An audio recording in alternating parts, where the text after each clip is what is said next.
Good evening. It is Wednesday, and that means Midweek Encouragement. I'm so glad you're with us tonight. Thank you for walking this journey with us. So glad you're along. We are excited to start a brand new series tonight, and that series is called Kingdom Come.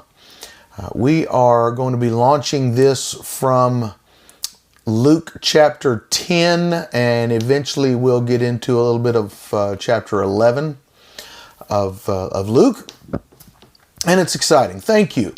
So get your notes taking devices out, get your Bible out, get ready to ask questions, get ready to engage.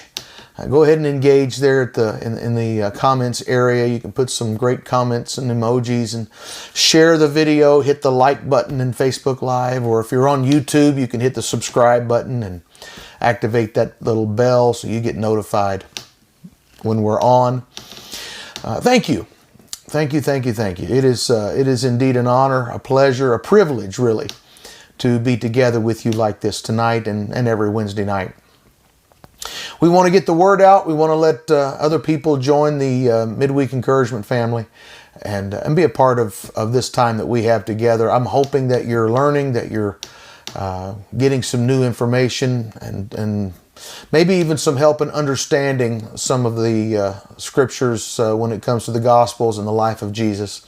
Our whole point is to look at the life of Jesus and try to understand a little more about what he meant by what he said, how it was received, and take a look at the context so we kind of know a little better about what's going on around him when he's making some of the statements that he makes. So at any rate, this is exciting tonight. Kingdom Come. We are entering in this series of lessons a pivotal moment in the ministry of Jesus. And in essence, all that Jesus has been building up to finally gets initiated here. Everything from this moment forward is, well, it's frankly unavoidable. It's just going to happen. But this moment here in Luke chapter 10, this moment is a pivotal point, perhaps an apex, if you will, of the practical aspect of what Jesus had been teaching, and now he's giving some new disciples the opportunity to exercise some of these things that they've been hearing about, and preparing them and getting them ready. So, all that said, let's get started in Kingdom Come. Let's go to Luke chapter 10. And let's start with verses 1 through 9. Luke 10, 1 through 9. After these things, the Lord appointed 70 others also, and sent them 2 by 2 before his face into every city and place where he himself was about to go. Then he said to them, "The harvest truly is great, but the laborers are few. Therefore, pray the Lord of the harvest to send out laborers into his harvest. Go your way. Behold, I send you out as lambs among wolves. Carry neither money bag, knapsack, nor sandals, and greet no one along the road. But whatever house you enter, first say peace to this house.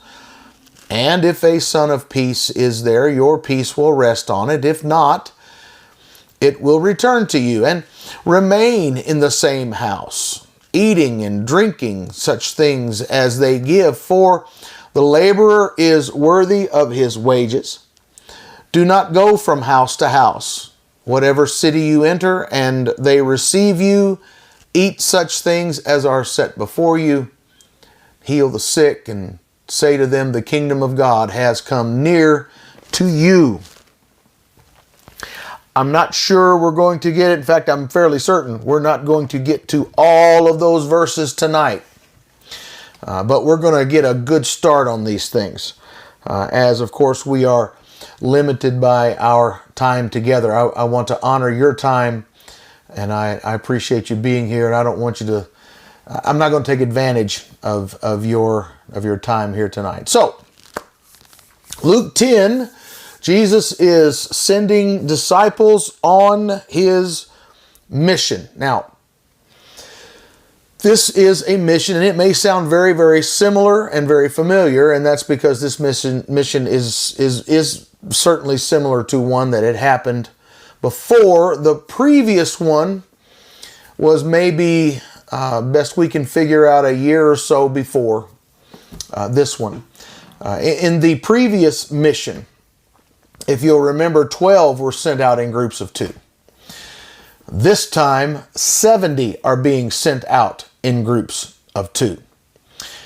There is, once again, a method and a strategy for how Jesus is going to do this, and what he wants them to do and how he wants them to proceed in this process. So, like the last mission, they are, in essence, going to prepare ahead of time for Jesus to come in behind them and follow up. So if you remember, the last time he went behind the 12 and was kind of checking up on them. They were preparing for him to come, and he's seeing what kind of work they did. And it's an opportunity to then give critique and help them understand what was good, what was not good, what they could do, what they should do, what should have been done, what should not have been done.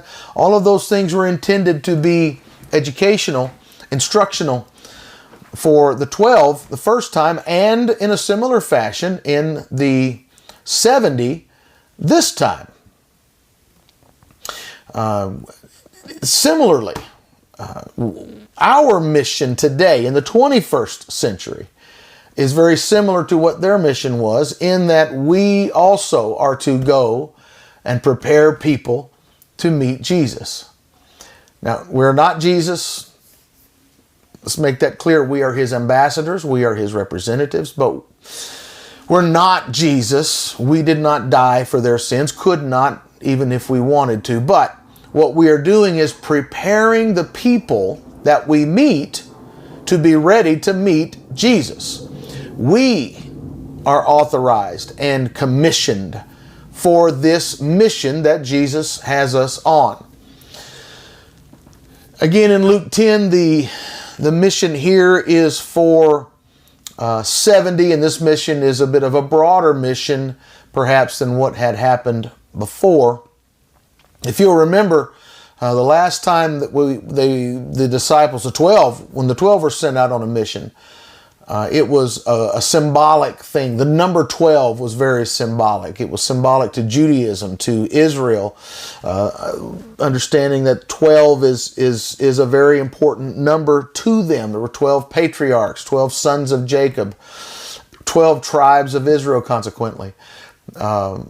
And so you've got, at that point, 12 commissioned to specifically go to the 12 tribes of Israel. And Israel would notice the number that were sent and take note that this was significant. The number was that important. So, well, this time it's obviously not 12, it is 70. But the number 70 is also highly symbolic to those in the region, particularly to the Jews. It was symbolic, but not for the sake of the 12 tribes of Israel, but rather for the understanding that 70 is more about Gentile nations. Now, that's not to say they went to a bunch of Gentiles this time, but we'll see as we go along.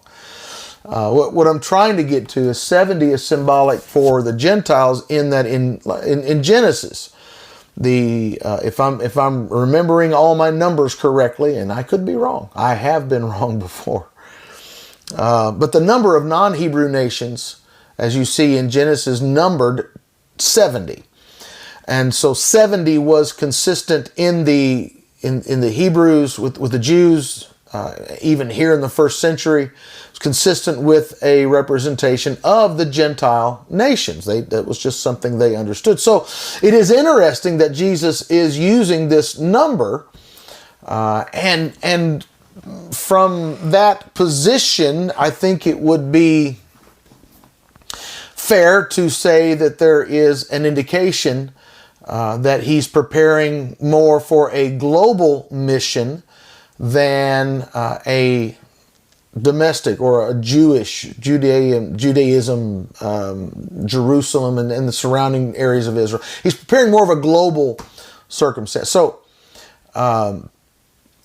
we would have to ask at this point, do the disciples that are going out know this? Do they know the number 70 is significant in the sense that he's preparing for a global mission?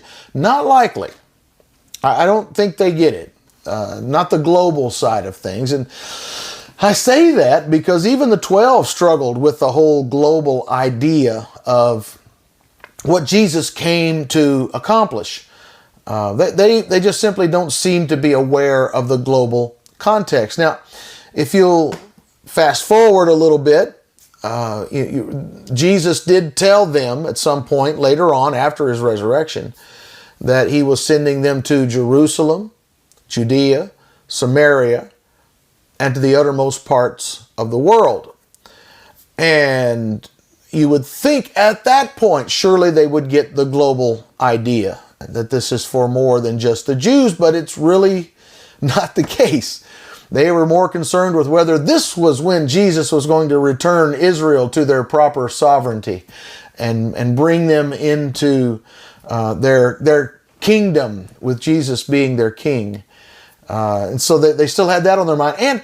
And even though he's giving them a global sounding commission, it appears that they were thinking in terms of them reaching Jews in all of these various far-flung areas of the world.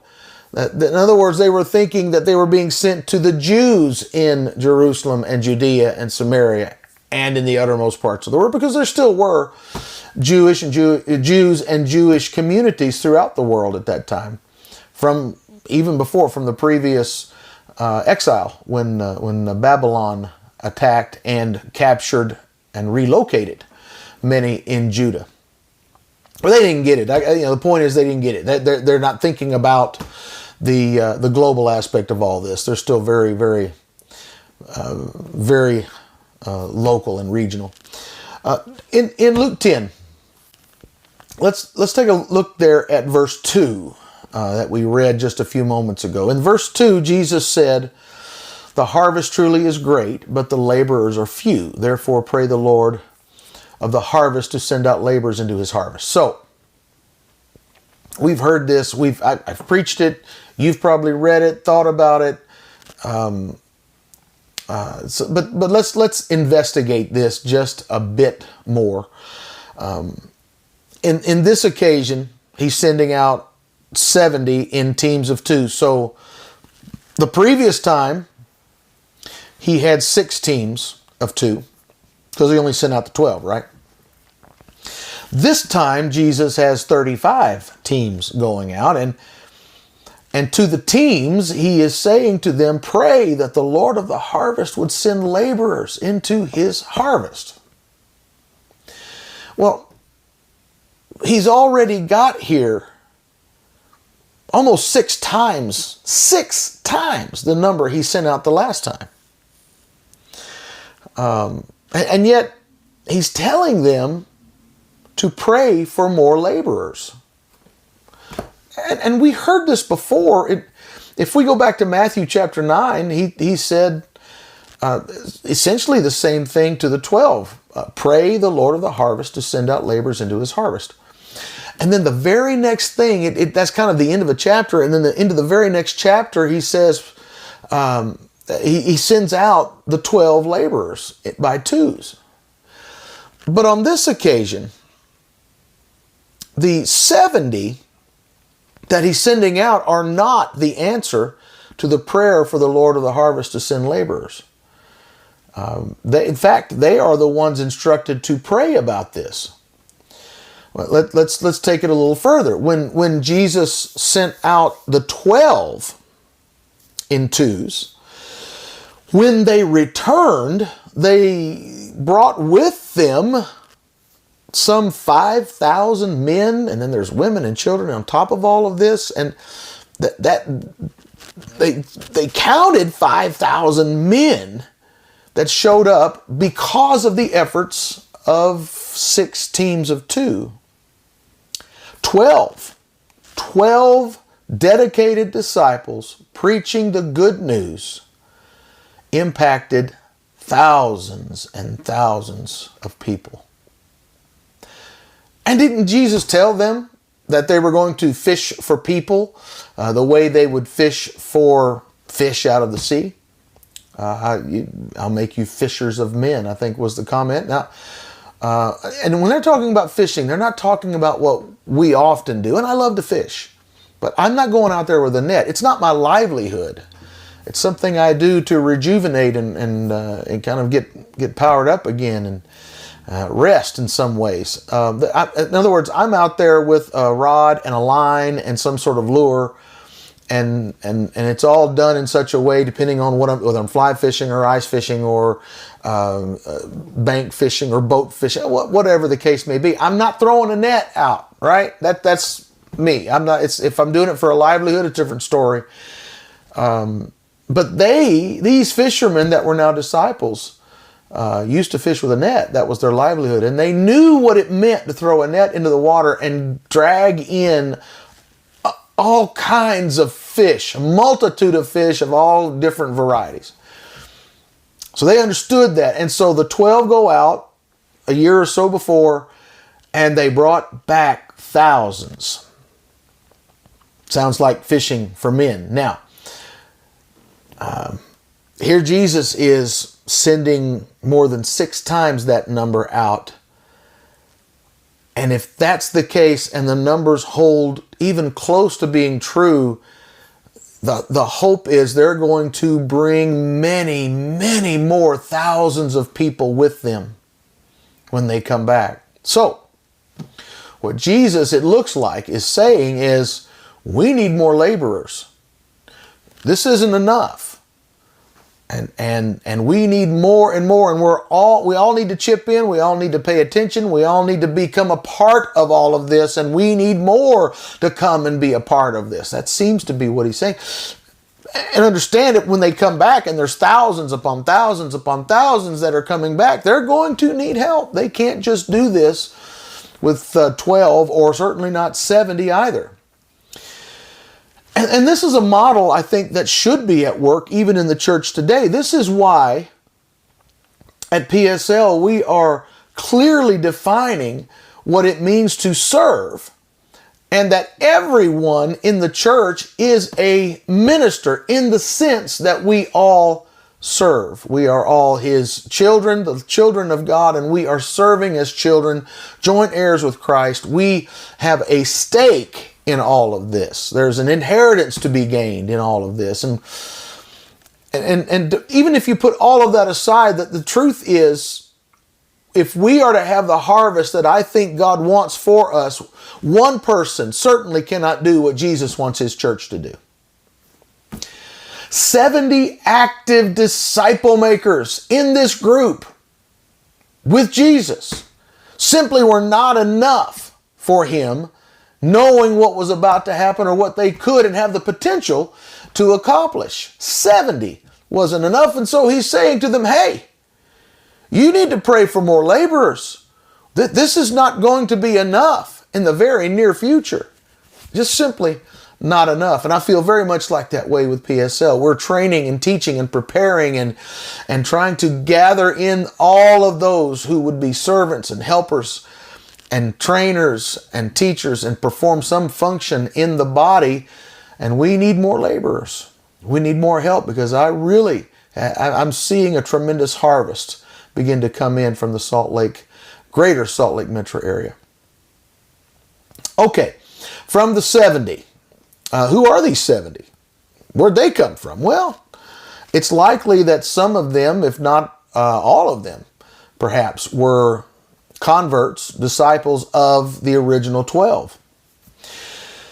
As we're going through it, it might become more clear, but these 70 could very well be new recruits that have come along since Jesus sent the 12 out a year before, and they've been following him, and now these 70 are being sent out on a mission, a training mission, really. And of course, a lot of time has gone by, and not everything is recorded in the life of Jesus, or all that he said, all that he did. We know that, but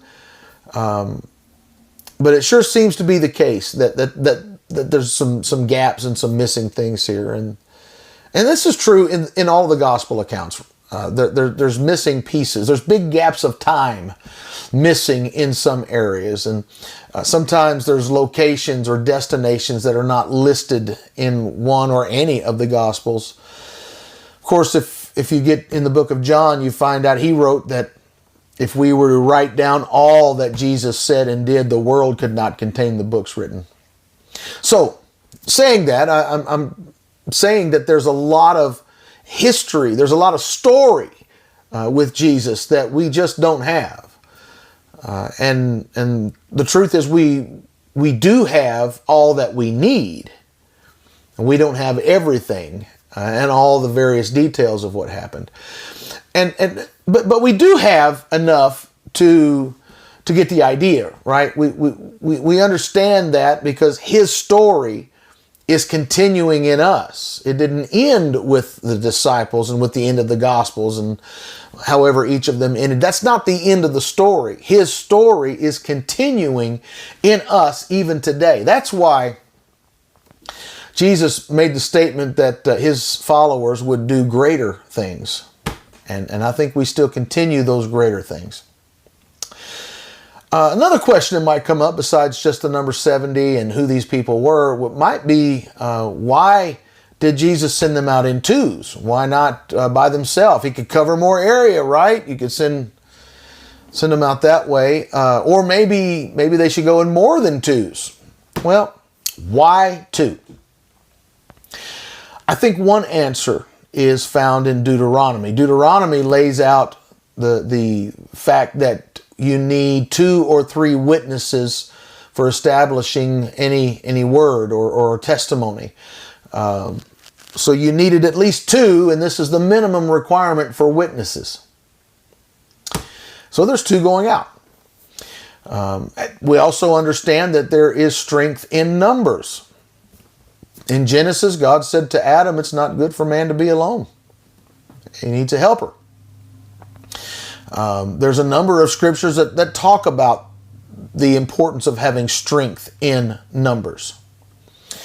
Such as 1 puts 1,000 to flight, 2 puts 10,000 to flight. The multiplication, the exponential effect of having more than one person.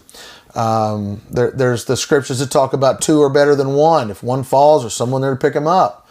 There's the ability to work together, the mutual help for one another, to be able to keep track of each other and keep tabs on each other, make sure everybody is doing what they're supposed to be doing, and there's checks and balances, and there's certainly more than that. If you look later on after the Gospels, when Paul is going out, if you'll notice, there's someone with him. You know, we read about Paul and Barnabas, and then we read about Paul and Silas. That was the preferred method, even with the early church. Very rarely, it happened, but very rarely did someone go out on their own. It was usually at least 2. But even if someone went on their own, it often seems that someone was picked up along the way somehow. So somehow it was gathered, and there ended up being more than one. And truthfully, none of us are called to be a one-person show. We're not called to do everything on our own. We can't. Long gone is the idea that one man, one pastor, one individual can have a vision and deal with and grow a church. That's really not how things are to be, nor is it the way they should be. The church is meant to be a group of people that work in teams of people. Teams. We're supposed to be in teams. We're supposed to link together in teams, doing various functions within the local body. And all of us working together make the entire body function correctly. feel like I'm kind of going overboard with this, but it's really important.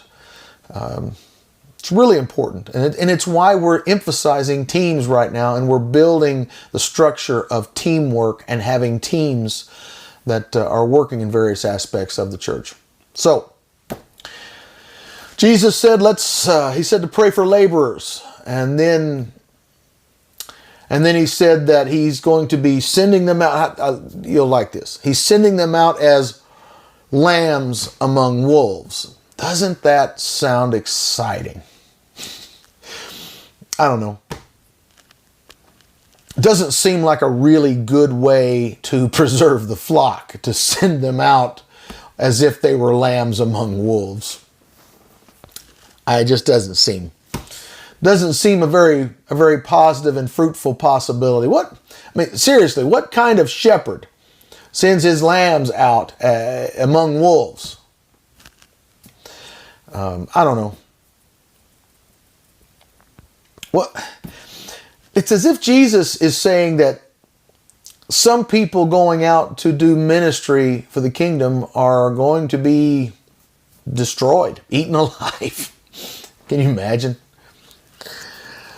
Some people get fired up when they hear of the ministry of others, and they hear the success stories of various fields of labor, and then they decide they're going to go out and do the work of the ministry in the same way, and then when they go out, they get attacked and eaten alive by some fervent atheist or whatever, anti-Christian sort of thing. But I think we need to understand that there is an enemy, and the enemy is not necessarily people. The enemy is Satan, the enemy of your soul, and sometimes he uses people, but his intent is to destroy any and all of us. That's what he's determined to do. And sometimes he does use people to do this. How is it that lambs would not get eaten by wolves? Well, one way is to have the shepherd close by. If the shepherd's within reach, he can protect the lambs. He has the tools to be able to keep the wolves away from the lambs. So we should never, ever go out to do a work for God and leave the shepherd behind. And never do that. If you can see the good shepherd, everything's going to be all right. But don't think that just because you had success in one place, that you're going to have success every time you go out. Because if you have success, the temptation is to fall into pride. And I'm telling you, pride will eat you alive. So in that regard, success might be your biggest enemy. And after great successes comes great temptation to be proud. And pride's going to lead you to a great downfall. Pride's going to cause you to wreck your life, even when you're doing a work for God. Why? Because in pride, you're operating with human power alone. And it appears that is probably a good place to stop tonight. I would love to keep going, but I'm going to get into the next line here in what Jesus tells them, and I don't want to start into that and not have time to finish the thought. So we're going to stop here for tonight. I know, Brother Heath, I'm really not trying to shortchange you or anybody else. I'm trying to honor your time and keep everything the way it should be. So thank you so much for coming and joining in tonight in Midweek Encouragement. It's truly an honor. It's a privilege to have this time with you. I am so glad you're along with us on this journey.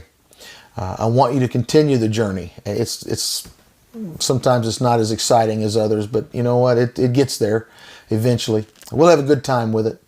I hope you're learning something. If you're learning anything, let me know what you're learning. If you've got questions, let me know what questions you might have.